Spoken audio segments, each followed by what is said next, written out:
Welcome back, guys. We're making jollof rice today. Smoky jollof rice.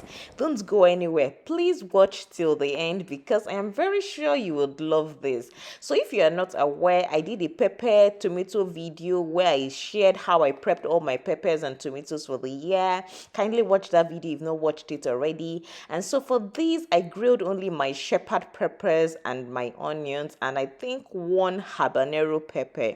We don't consume a lot of pepper in this house. So if you are wondering where the habanero is or the scotch bonnet pepper, we hardly consume that. My kids do not like peppery food. So with smoky jollof, I usually like to grill my peppers first so that I already start building that flavor from the beginning. I honestly like grilling. I don't like steaming.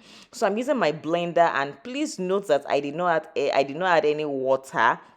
I like this blender because it blends everything for me, no water added, absolutely. And it will turn out so perfect and so smooth. It will even be like tomato paste. So that is why I love it, absolutely. It was still very hot. As I removed the grilled peppers from the oven, I transferred it to the blender immediately. Don't worry, it will not affect the blender. It is perfectly fine. So let's check out how this was. Let's see how my tomato or my pepper mix was. Also note that I did not use tomato at all. I used only pepper, shepherd pepper, or what we popularly known as paprika or tatashe, but over here in Canada it is known as shepherd pepper.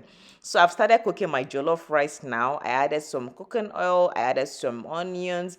Please, if you are cooking oil police, kindly look away. There are some foods that I just personally believe that you have to cook it in its entirety.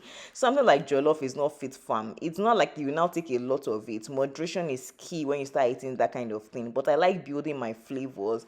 If I really want to do fit farm, I won't be eating jollof rice. Do you understand what I mean? So I added some tomato paste. I got that from No Frills store. I'm adding some thyme. I like adding my thyme at this point, even before I add my tomato paste, so that I don't see it is almost non-existent by the time I'm having my rice. I made this to cook for about 8 minutes. I allowed that to fry very well, that tomato paste, before I now went ahead to add my pepper that I blended in the beginning. If you're abroad and you don't pound your cubes, what happens? I'm used to doing this now. I never used to do this back home when I was in Nigeria, but here I've noticed that most times the seasoning cubes are very hard, and it takes some time for you to use your hand to crush it. So I usually pound it. I added some salt to taste, some of that seasoning, and this is my game changer. I always add ground crayfish in my jollof rice. Trust me, guys, it will elevate your cooking. I love it so much. From the time I started doing it till now, I don't regret it one bit. I hardly add any other thing into my jollof. Most times I don't even use bay leaves. I use bay leaves maybe once or one or two bay leaves.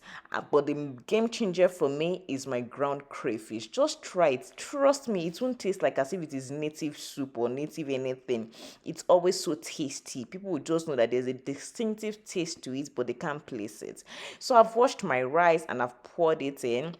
I'm not going to be parboiling this rice. I cook my rice from the scratch. I don't parboil or anything. But I bought long grain parboiled rice. That is one rice I try to look for. When I'm cooking jollof, I like using either long grain parboiled or basmati rice. Those are my game changers for jollof. Another thing I love using is chicken broth. I hardly boil my chicken then save the water. I have not been doing that for a while because I just grill the chicken afresh.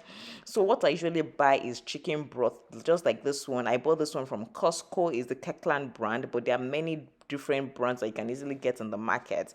So since I started using chicken broth, if I don't want to boil my meat, I'll just cook it the way I want to cook it. So this is the only thing or the only juice I'm going to be cooking the jollof rice in.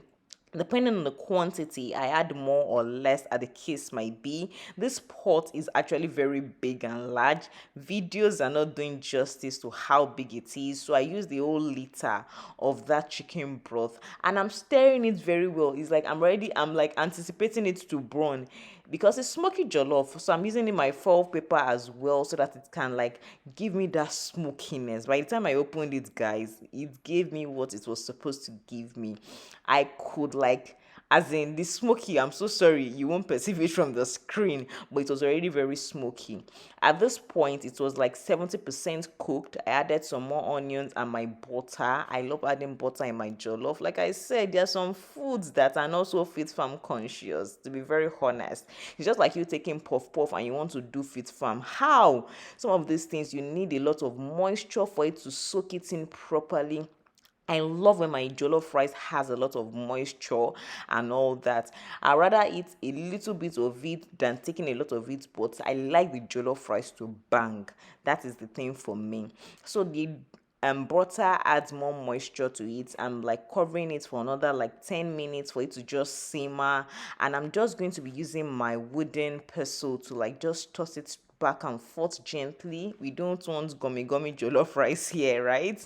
So I'm just going to be doing this gently so that all the smokiness can be well saturated into the jollof, so that one part is not burnt and another part is like uncooked or something. So I like to do this like twice gently. The At this time, I had reduced the heat of my cooker to like almost nothing, but I just still wanted the steam to like cook through, to like encompass it, to engulf it, and I covered it again for like another 2 minutes. Finally, I turned off the cooker altogether. No heat at this point. I just left it the way it was, and I went back again gently.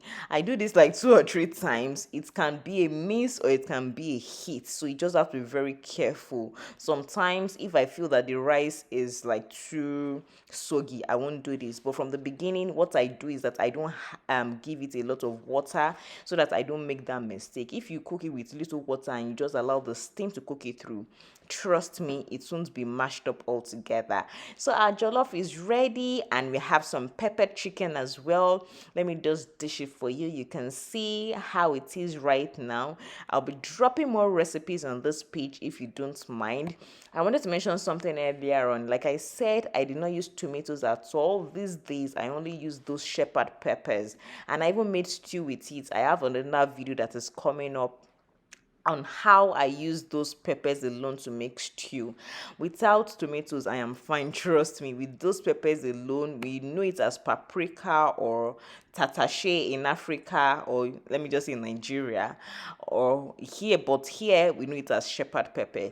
If I have shepherd pepper and I have onions, jollof rice is done, stew is done, and then I'll be absolutely very glad.